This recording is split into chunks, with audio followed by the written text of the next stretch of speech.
today's edition of Bet. I'm your host, Anita Marks, and we're going to get you locked and loaded. We've got postseason action in the NBA and the NHL. So we've got Ohm Youngmisuk as well as Nick Friedell, who's going to be joining us, both of them covering their select teams, the Denver Nuggets and the Miami Heat, and Greg Wyshynski, the puck daddy, getting ready for that game one between the Las Vegas Golden Knights and the Florida Panthers. But first, let's look back before we look forward. Game one in the books last night. As we know, Denver won 104-93. It means they covered at the half, 59-44. They cover the half if you were laying the 5, and the under hit at 219. Denver shot 50%. Their largest lead was 24. The Heat shot 40%. They only went to the free throw line twice, if you can believe it. Butler only 13 points. Jokic with a triple-double, no surprise there. So, man, let's take a look at game two and see what we've got going on there. In regards to the money line, the Miami Heat plus 300. Denver minus 385. The spread, Denver favored by 8.5. The first half at 5. And, of course, the over-under at 214.5. Very interesting how that has dropped big time since game one was 219. Let's bring in Ohm. Ohm, how you doing? Man, look at that backdrop. I'm jelly, man. That looks great. You and Nick having a great time out there in Denver. Unbelievable. All right, let's dive right into it. We got to start first and foremost with Jokic and just the unbelievable night he had last night. A triple-double. I was sweating it out there for a minute because he had 9 rebounds, but sure enough, went out, came back in to get that 10th rebound for the triple-double. He's just been unbelievable. Can he continue that dominance in game two, Ohm? Oh, yeah, look, Anita, this was a game where he took 5 shots in the first 3 quarters. I used to see it all the time, as you know, when I covered the New Jersey Nets with Jason Kidd, who would rack up triple-doubles, would try to take the least amount of shots. That is what Jokic did last night. It was a Jason Kidd-like triple-double. Of course, it was appropriate because the only guys that have ever had a triple-double in their first finals game, Jason Kidd and Nikola Jokic. But this is a classic example of whatever you throw at Jokic, he is going to adapt and read the game. He felt like he didn't need to take any shots. They were fronting him. They were making it difficult for him. So he's just going to pass. 10 assists by the first half. And guess what? In the fourth quarter, when he needed to score, when the Heat cut it down to like 9 and then 10, he scored. So I think this is one of those things where the next game too, Anita, we could see a big scoring game for him. Or we could, I mean, he doesn't need much to rack up these triple doubles. And I never sweated the fact that he was going to get that final rebound. I thought he was going to have it all the way. Well, I was sweating because he was on the bench there for a hot second. But it's interesting, you mentioned Jason Kidd. Jokic becomes only the second player, along with Jason Kidd, to put up a triple-double in his playoff debut.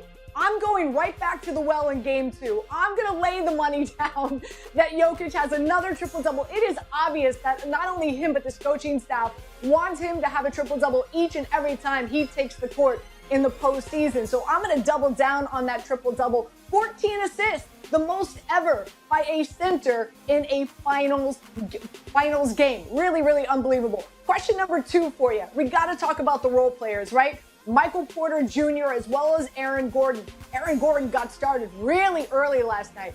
How does Michael Malone keep them being, as I like to call it, active and attractive and a big part of this Denver Nuggets success in game 2? Aaron Gordon's kind of been the forgotten man in this offense ever since he joined the Nuggets from Orlando, of course, because he has Jokic in front of him, Jamal Murray, Michael Porter Jr. But I think right from the get-go, the game plan was to take advantage of any mismatch they had, especially when a smaller defender like Strus or Vincent was on Gordon. Gordon played bully ball and took him inside, scored, and he had like 6 baskets in the first quarter alone. Once they put Jimmy Butler on him, well, that opens up things for Jamal Murray and everybody else. Michael Porter Jr. actually he only 2 threes in the game.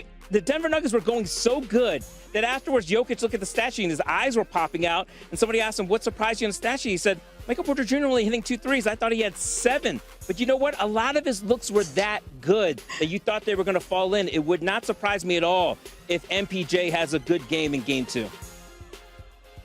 Well, that's music to my ears because I'm going back to the well with him. As you said, he took 11 three-point attempts in game 1. And very few, as you pointed out, Phil, I don't see that same performance. And there is a mismatch here in regard to his size, 6'11" on that wing. So I'm going over points and rebounds for Michael Porter. I'm going over 2.5 3-pointers for Michael Porter as well in game number 2. And as for Aaron Gordon, it's evident what Spoelstra and their defense is doing. They're saying, you know what, Aaron, with all due respect, you are the least important guy on this Denver Nuggets roster. We're going to let you do your thing. If you're going to beat us, then maybe we deserve to be beat. So I'm going over points for Aaron Gordon again because I expect them to come back. What else can they do? There's so many weapons here. One guy has to get the easy looks, and I think it'll be Gordon yet again.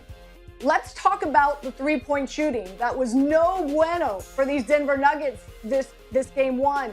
It has to change because at the end, I got a little nervous. It felt like the Heat in that fourth quarter, the last 5 minutes, they were going to come back. But nonetheless, this is a Denver Nuggets team. They shot so much better from behind the arc this postseason as opposed to game 1. Can they rebound in game 2? Anita, look, I thought they got a lot of great looks. We were talking about MPJ, but look, Bruce Brown, KCP, Jamal Murray. What are the Heat going to do? How are they going to stop these guys from shooting threes? In that zone, if Jokic starts to pick it apart, he's going to find three-point shooters. I'd be very surprised if they go 8 for 27 again. My guess is that they're going to shoot better. I think they liked a lot of the looks they got in game 1. Yeah, I'm with you. Just the mere fact that Denver was able to cover and their bread and butter, their three-point shooting was not on point. To me, I'm going to lay the points again in game 2. I'm going to lay the 8.5. I'm even going to lay the points again in the first half, whether it's -5.5, -6. Listen, as we know, this is a team in the postseason. They're 9-0. They're beating teams by an average of 12 points at home. So I'm locking and reloading in game 2 for the Denver Nuggets. Thank you so much. Again, really appreciate your time. Let's take a look at some of the series odds that are out there. Let's look big picture here, right? Dare I say sweep? Dare I say sweep for this Denver Nuggets team? And you can get that right now at 3-1. Oh, they look so good. To win in 5, that was my first pick, by the way. Heading into this series, in regard to the plays that I was making, was the Denver Nuggets in 5. I thought for sure they'd win the first 2 at home, then steal 1 away from the Miami Heat down on South Beach, and then come back and seal the deal in game 5. But I don't know, something's telling me possibly a sweep. Let's bring in Nick Friedell, who does a phenomenal job covering the Miami Heat. So, Nick, let's start first and foremost. Everybody wants to know Tyler Hero. Can he come back in after being off for so long and being that hero? What is the latest in regard to his injury, and will we see him in game 2? He continues getting work in as we speak, Anita. The Heat are hopeful, and as Woj reported, there is a chance for game 2, but it feels like whether it's Sunday night or in game 3, he will be back very soon. The question is, what happens when he does come back? Does he come off the bench? How many minutes does Spoelstra want to use him, given that he's been off so long? Either way, he gives that group an offensive burst that they don't have right now, and they need to take some pressure off of Jimmy Butler and company.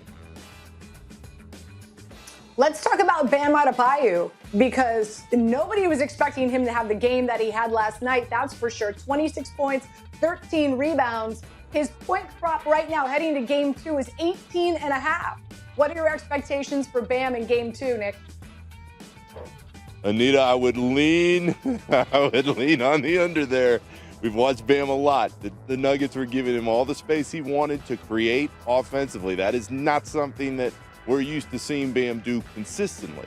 We know he's got the talent, but there's way too many times where Bam goes through games and you're not sure where he is offensively. Defensively, they need him to be the anchor. He showed glimpses against Jokic, but Jokic is just awesome. Offensively, I'd look for Butler to be more aggressive and for Bam to take the back seat that we're used to seeing. Yeah, Butler needs to be more aggressive. Let's talk about the role players, right? You got Caleb Martin, Struss, Duncan Robinson. Like, all three of these guys just were so great in that Boston Celtics series. But last night, they combined for only 6 points. They were 2 of 23 from the field. Oh, they stunk up the joint. How does Spoelstra, how do they get them back on track? How does he help them find their groove for game 2? Anita, I thought Spoelstra had a good line. He said, those guys aren't going to get seasick. We know what they can give us when they get into rhythm. And when you talk to Max Strus last night in that locker room, he was saying the same thing as so many of those guys after Game 6 against the Celtics in Miami. Let's play right now. He knows he was bad. He doesn't need the reminder. They're sitting there watching film now. But those guys have to hit the shots to create the space for Butler to get back to the rim. So it did feel a little like the clock hit midnight for all those guys that were on the periphery, all those guys who had all those shots up until this point. They expect to be better. Spoelstra does too. The Heat still have confidence in all that group. Nick, as you mentioned, Jimmy Butler played 38 minutes, 13 points, was 6 of 14, which was really shocking to me is how little this team went to the free throw line. You and I have been talking about it all season. Jimmy Buckets is a magician in regard to how often he's able to get to the free throw line. What does Jimmy need to do to rebound for game 2? Go to the rim. Anita, they went twice. They went twice to the line. Jimmy's got to be more aggressive. He knows it. He knows he sets the tone. But I tell you this, you and I have watched this team closely now for over a month. Jimmy just looks tired to me. And when that starts to happen and the minutes pile up, you start to wonder, what else does he have left in the tank? They were so good in Game 7 in Boston. I know these next couple days will help them. But with Jimmy, he has played so many minutes. He's going to try to get to the line early and often. If that doesn't happen, that is a big, big concern for Miami. Nick, thank you so much. You and Ohm, I'm jealous. You guys go horseback riding or something back there. I mean, it looks amazing. Enjoy yourselves until game 2. Anita, nobody wants to see us on a horse. Come on now.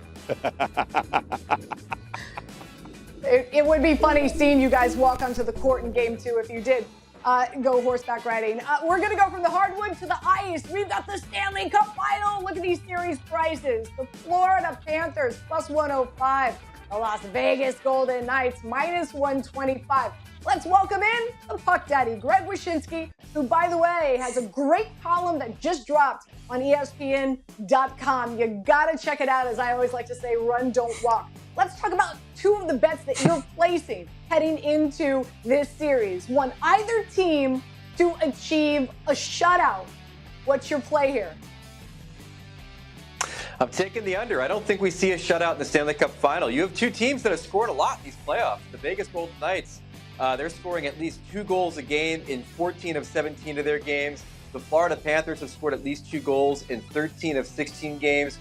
Both teams love to get to the net, love to play hard, love to score goals. I think we're seeing this number being where it is on this wager because of how good Sergei Bobrovsky's been and because Aiden Hill, the Knights goalie, had 2 shutouts in the conference final. But I'm going to say no shutouts in the Stanley Cup final. Okay, bet number 2 I know that you're placing. Florida Panthers total goals. Over, under, 16.5. Which way are you flowing? I'm going to take the under here. It's kind of a hedgy bet, right? Like the Golden Knights could be in a defensive groove. They're a very good defensive team, one of the best teams in the playoffs in expected goals against. They've allowed under 16 goals in 2 of their 3 series, and the other series was against Connor McDavid, so you know what happens there. The Florida Panthers, they were only 1 goal above this total in their win against the Toronto Maple Leafs, and they only needed 10 goals to sweep the Carolina Hurricanes. So you go with the defensive hedge on the Golden Knights that maybe they're going to play really well against the Panthers. But if the Panthers are, in fact, Anita, a team of destiny and end this thing quickly, they probably won't do it by scoring 17 goals. Okay, it's time for us to make our series pick. And yes, full disclosure, I'm from the 305, right? I've been following this Panthers team since Van Beesbrook was their goalie. Not the reason why. I think they are the team of destiny. I'm picking the Panthers to win. I also like this series, Greg, to go over 5.5 games because both goaltenders are so good. I think that this series is going to be close. You talk about goalie Bob. He's been unbelievable, 95% save rate. On top of that, the Panthers, I think really special teams is going to come into play here, right? A much stronger power play where Vegas penalty kill struggled all postseason long at 63%. Also, I like the fact that they're getting the rest advantage because they swept the Canes. So I'm rolling with the Panthers. Who are you rolling with? Well, I'm taking the Vegas Golden Knights in 6 games, and I will push back on a couple of your points. First of all, that penalty kill looks terrible because they had to play Leon Draisaitl and Connor McDavid and the Edmonton Oilers, where they got absolutely murdered on the power play.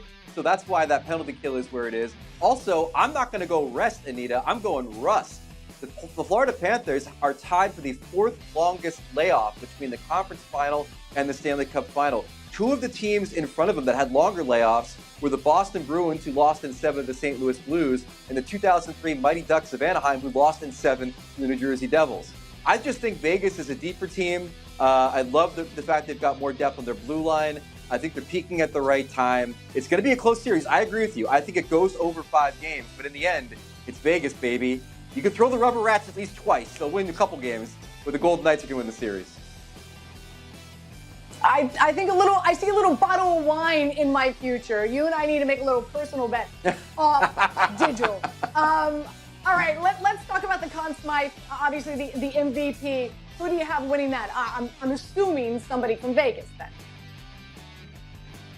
Well, I think it goes one of 2 ways. If it's Florida, I still think Matthew Tkachuk's got a real lane to win this thing. All of the big moments he's had, the overtime goals, the swagger, the chewing on the mouth guard, all that stuff, it all adds up to him being a great story. He'll need a couple more iconic moments if they win this series, but I think he can be MVP. If Vegas wins, Jack Eichel's the favorite right now, but give a good hard look at Jonathan Marchessault. He's only 1 point behind Eichel for the team lead in points, 1 goal behind William Karlsson for the team lead in goals, and he's got an amazing story. He's an original Golden Knight, and why is he a Golden Knight, Anita? Because the Florida Panthers tossed him in the expansion draft. It's a revenge series for Marchessault. If they win, and he's the leading scorer, I bet he wins MVP. Okay, so again, I've got the Panthers winning. I've got goalie Bob. I've got him winning this, and again, because I feel like if they do win, it's going to be because of him. He stopped 54 shots in overtime and 6-0 straight up in those overtime matches. So for me, I think it's all about the goaltending, and I think he will win the MVP. Final thing, let's talk about Game 1 picks. How are you playing this? You've got Florida plus 110. You've got Las Vegas minus 130. Well, I'm going to get a little specific here. I'm going to say over in the first period for this one. Look, it is going to be a hype environment. The Showgirls, the Elvises, the Golden Knight chopping a Panther in half at the beginning of the game. Who knows what he's going to do, right? But I think all of that excitement leads to goals in the first period. And keep this in mind, too. The Vegas Golden Knights have gone over in the first in 13 of 17 games. In their games in the postseason, 41 first-period goals have been scored. There's a lot of action early for these Golden Knights, and I think it's going to lead right into an over in the first period in Game 1. See, very interesting. My pick in Game 1 is I'm going under the total of 5.5 goals. Listen, these two teams, they've got to be nervous. Obviously, they don't know each other very well. I think they're going to play very conservatively. And as I said, both goalkeepers have been absolutely tremendous this season, and I think that does continue. So my pick in Game 1 is under 5.5 goals in the game. Greg, thank you so much. Always great having you on. It's going to be fun on Sunday night. Fantastic series. Thanks, Anita. You got it. You got it. As always, we like to end the show with before I let you go. And it's going to be interesting because we're talking darts. That's right. Right here in my own backyard, New York City, baby. We've got the U.S. Darts Masters at the theater at MSG. It starts tonight. It runs through Sunday. My winner, Michael Smith, Bully Boy Smith. He won last year 8-4 over Van Gerwen. World number 1, won the Grand Slam of darts, has won 3 of his last 5, and he thrives on the big stage. Is there no other stage bigger than New York City? Also, here's some plays in tonight's matches. Give me Michael Smith over Jim Long, the Canadian. Bob Cross winning his first match. Great story behind him. He's a professional electrician who's gone stud dart tosser. He's got a great vibe. He's just rolling, taking the punches. Love Cross. Luke Humphries, they call him Cool Hand Luke for a reason, ranked 5th in the world. Gerwin Price to win his first match. He's actually favored to win this whole bad boy at plus 240. And Michael Van Gerwen as well. He's second favored to win, 5th time participating in this event. But guess what? He lost to Michael Smith last year in the finals. So some exciting darts will be tossed here in New York City starting tonight and through the weekend. So enjoy those. Everybody, thank you so much for tuning in to Bet. Really do appreciate it. We've got you locked and loaded for NBA action game 2, Panthers and the Las Vegas Golden Knights in game 1 of the Stanley Cup. And nothing wrong with betting on a little dart. Everybody have a great weekend. We'll see you on Monday.